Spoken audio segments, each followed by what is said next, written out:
Julieta são amigos, sem familiares. Pode sair para casar com os casados. Já na igreja, Julieta espera de comigo conquistar uma marca. Cadê seu noivo?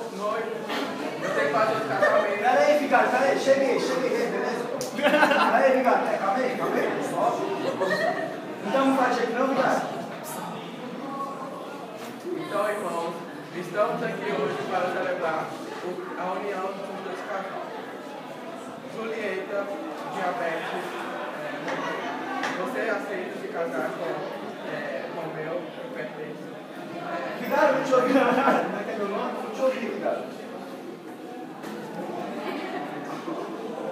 E aceita ou não? Qual é? Decide logo aí, tem quanto tempo não? E Romeu, você já aceita se casar com Julieta, com Romeu? Bom, né? Então,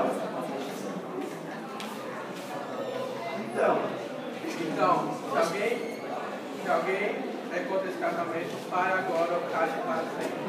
Eu sou contra. Eu amo o Romeu.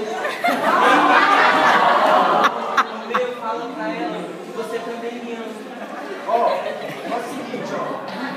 Pode ver. O branco. Mas...